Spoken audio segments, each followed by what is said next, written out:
Check the mic and make sure it sound right, boys.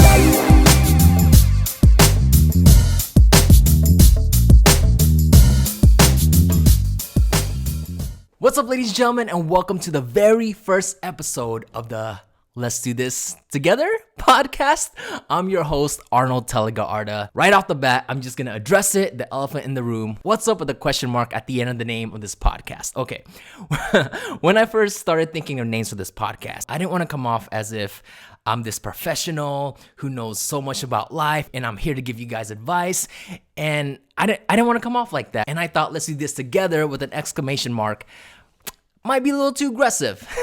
That's why I decided to go with a question mark, because it's more of a suggestion and I'm also in it with you guys. You know, some of the things that I'm going to say, I also need to hear as well. So I'm also part of the audience, if that makes sense. So yeah, it's more of a suggestion because I'm no pro at life. You know, I'm not any better than any of you guys. We're all going through this together. So, you know, what do you say? Let's do this together? Okay, so that was the whole spiel on the title of this podcast. Well, the reason why I wanted to start this podcast goes not so way back. It goes back to 2020, last year. We all know that last year was very, very different. A lot of people had the worst year of their lives, and some people had a really, really great year. But we can all agree that it was different, right? We can all agree that it was different. You know, when this whole pandemic started, I was honestly really, really scared because I had no idea what this meant for all of us. I really felt like we were in this movie. When this whole coronavirus happened, the first time I heard about it was when me and my wife Hart were planning to go on our anniversary, and we were thinking to go to Bali. And this was around early January, I want to say. And at that time, I had zero knowledge of the coronavirus. I didn't know what was going on with COVID or anything like that until a family member kind of told us about it. And they're like, hey, you might want to be careful. I hope you don't have a stop in Wuhan because there's this virus that broke out. And yeah, just be careful when you're traveling to Asia. And at that time, I'm like, what? No, that can't be. And sure enough, I checked online, and yeah, it's already spreading. And some people even said that it already started. Well, I don't want to get into it too much, but so we had our anniversary in Bali, which was really nice. And I thought by the time we got back to the States, we wouldn't have to worry about it anymore, because at that time, all I knew was that it was mostly in Asia, and there was like maybe 3 cases in the US at the time. So I thought, all right, when I get back to the US, I don't have to wear a mask anymore. I don't have to worry about this. It'll be all good. And sure enough, when we got back, it was already here, but it started spreading more. And the world just became like a thriller movie. Like, who would have thought in 2020 something like this would happen, right? And it affected a lot of people in many different ways, financially, emotionally, and it took a toll on all of us. So a lot of you guys who watch me on YouTube, or maybe some of you guys follow me on Instagram, you guys might know this already about me. I like to think of myself as a pretty positive guy, and it's all genuine.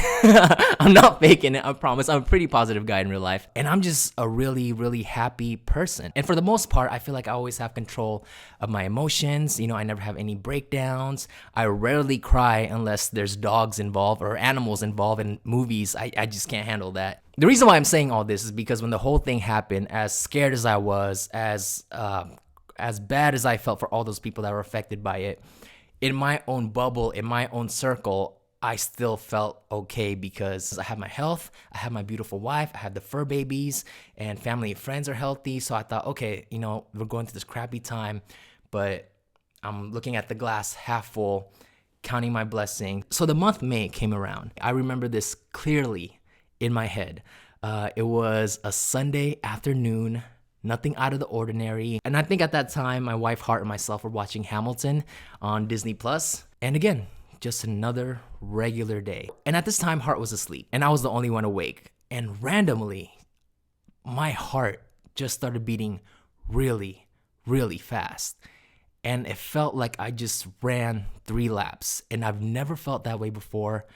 And I was just like, what's wrong with me right now? What is going on? I didn't drink any caffeine that day. So I was really scared. I had no idea what it was, and I actually had to calm myself. So I went to the bathroom trying to compose myself, and I believe I was hanging on to the towel rack and I was squeezing it as hard as I can just to get a grip of my body, because I never felt anything like that before. And I was like, man, what is going on?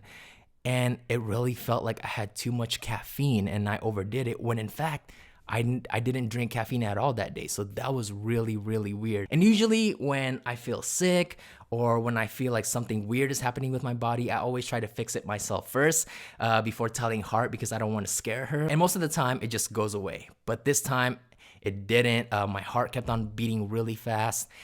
And it got to the point where I was like, yeah, I have to tell her. So when she woke up, I was like, Lovey, I feel weird right now. And she was like, what do you mean? And I told her exactly what I told you guys.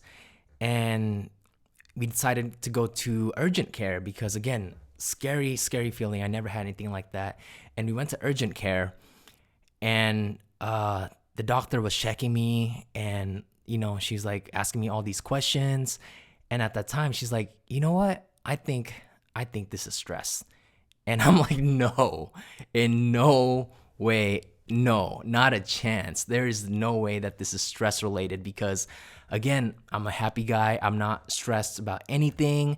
This can't be it. But the doctor was like, well, sometimes you don't know that you're stressed, and this is a way for your body to tell you that you're stressed. So I'm like, oh, great. This doctor does not know what's wrong with me, because it can't be stress. It has to be something else. So I was annoyed. And the doctor was like, listen, just drink lots of water and ride this out and you're going to be okay. And I was like, all right, let's give that a shot. So we went home, drank lots of water. And sure enough, I felt better that night. It was all gone. And the next day I went back to normal. And it got to the point where I was like telling Heart, oh, yesterday was weird, huh? What was that? So at this point, I thought everything was back to normal. But then 2 days later, I was washing the dishes, and again, I felt really, really weird. And it wasn't my heart this time. It felt like I had an out-of-body experience. It's weird. I don't know how to fully explain it. I knew that I was doing the dishes, but it felt like I was watching myself doing the dishes, if that makes any sense. And again, we went to urgent care.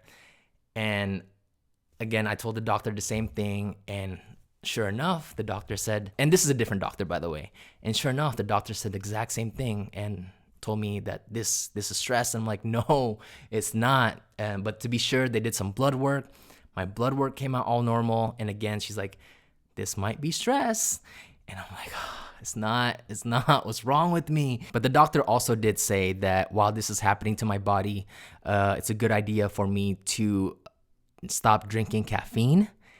And that is a big issue, and I'll tell you guys why later on. But anyways, we went back home. Next few days, I was just, I stopped drinking caffeine. I was watching what I eat, just because I didn't know what was going on with my body. So I wanted to control what I can control, because for the first time in my life, I felt like I had no control of my body, which is really, really scary. So the next few days, I was talking to one of my friends, and I was telling him what was going on with me for the past few days.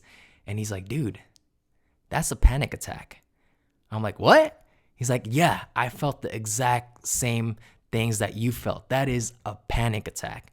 I'm like, what? Why would I have a panic attack? That makes no sense. And he's like, I don't know, man, but that's a panic attack. There's just something in you that's not right. I think you need to see a therapist or something. Maybe there's something bottled inside of you that you need to let out. And now I'm like trying to dig deep, right? What am I holding in? I have no skeletons in my closet. What is it? So when that happened, the very next day in the morning, randomly, Heart was doing her emails or something like that. And I was, doing some type of home workouts because gyms were closed. And in the middle of my workout, I just started crying. I just started bawling, crying, and I'm like, what is this? Out of nowhere. And I just felt really, really, really emotional, and all these feelings, all these thoughts came to my head, and I went to heart, and I just started like full on ugly crying in front of her. Just started bawling my eyes out. And I told her all these feelings that I felt that hit me all at once. And I was just letting it out. And she was just being a super, super wife, letting me know that it's okay, that she's there for me. And she was just there letting me cry, letting it all out, and just let me talk out all my feelings. And also, on top of all that, the fact that I gave up caffeine even messed me up even more, because caffeine is basically a drug. And I've been drinking caffeine every day of my life since I was probably 18 years old, every single morning. So the fact that I just quit cold turkey, it wasn't good. For the next 2 weeks or so, I would wake up, and again, there's like nothing wrong, nothing's going on, but I would just have this feeling of sadness. I would wake up, and before I even opened my eyes, I just felt really, really worried for some reason. And I felt sad, I felt worried, I felt stressed, and I don't know why, because there was nothing in my life that was making me feel that way, but I felt it. And every day for 2 weeks, I felt that way. And I was trying to shake it off. I was trying to do yoga. I started meditating. But, throughout the day, I would have all these like sad thoughts, and it would just hit me out of nowhere. And I didn't know why that was happening. And I thought to myself, oh my God, is this how my life is gonna be from this point on? Is this something that I would have to deal with daily? Because that's rough. So I was talking to Heart, and I was telling her all these things that I'm telling you guys, and we kind of tried to find the root of this. Why is this happening to me? Why is this going on? So with some research and just putting everything together, we figured it out. So basically, the reason why I felt like that is because ever since I was 17, no matter what was going on with my day, I always had a routine. I would always have some type of caffeine in the morning, and I would go to the gym to work out. Like clockwork. I would do that every morning, no matter how different my day is. I knew that I could depend on that one thing happening every single day. And I guess that kind of gave me some comfort without me knowing it. And with the pandemic happening, with the fact that gyms are closed, my structure went out the door. And in the morning, I would have to substitute my gym with some home workouts, and it was just not the same. I didn't feel like I had a good workout. It's not my regular routine. So the fact that I didn't have that routine anymore, without me knowing it, it gave me an anxiety attack, because I came to learn that I'm a person of structure. I don't know, maybe it's the Capricorn in me. I like to do at least the same thing every single day, and the fact that that was taken away from me really messed me up without me knowing it. And also the fact that I quit caffeine cold turkey added to that sad feeling, because without me knowing it, I guess emotionally, my body became dependent on caffeine to make me feel some sort of comfort. And once I found out what that was, I was able to work through it. And I'm so happy to say that right now I'm good, I'm okay. And the reason why I'm telling you that super, super long story is because before, when people would tell me that they're depressed or they have some mental health issues, I would do my best to be there for them. But at the same time, I couldn't relate, because I've never experienced anything like that. And now that I had a little glimpse, just a little glimpse of what people that has mental health issues go through on a day-to-day basis, man, that is no joke. That is a big battle that they have to battle with every single day. And I've heard it before, that, mental health, depression is not a choice. You have no control over it. I believed it, and I know that that's true, but I never felt it. But now that I had like that little example of what it felt like, it completely changed how I look at people that are dealing through that. Okay, so I actually have friends that deal with mental health and depression. And before, when they would go through their dark times and they would completely stop talking to me, I would take it personally. I would get really annoyed. And I'm like, dude, what the hell, man? You can't just ghost me like that. And I made it all about me. And I was like so pissed. I'm like, how long does it take for you to give me like a text back? Like, I'm not expecting like 10 minutes, but like 2 days and like weeks and nothing, and I'll get really, really pissed. But again, now that I got a little taste of what they go through, I feel really bad. I feel really shitty, and it's not fun. It definitely sucks. And if you know someone, if you have a friend that's dealing with mental health and they've told you that this is something that they're dealing with and they're having a rough time and they're not responding to you, maybe they're not the friend that you want them to be, don't add guilt to them. Don't sprinkle a little bit of guilt trip on them, because that is the last thing they need. And it's crazy because sometimes you feel like you know someone, and because you see them every day, you see that they have a smile on their face, they're always happy, but you just never know what they're going through when the door is closed. You don't know what type of battles they're dealing with. You don't know what type of addiction they're trying to fight. You just don't know. You have no idea. So to me, it's never a bad idea to be kind to someone. I love The Rock's quote. He always says, it's nice to be important, but it's more important to be nice. And I think that is one of the greatest quotes out there, because you never know who needs some kindness in their lives, or who needs someone to cut them some slack because they're already beating themselves up every single day and they just might not show it. So from that point on, I became very aware of how I treat people. I like to think that I treated people pretty okay before this whole thing happened, but I'm more cautious about it now. And I just want to make sure that I do my best not to ruin anyone's day. And I always try to have little nice conversations, whether it's with the Starbucks lady or with the cash register.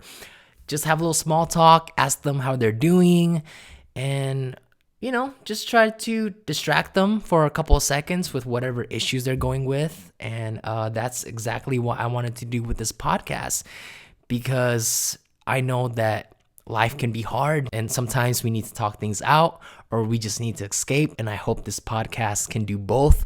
I made this podcast for you guys, but I also made it for myself as well. So I hope you guys join me in this crazy, crazy thing we call life, because there's no reason for us to go through whatever we're going through alone. And I just want to take this time right now.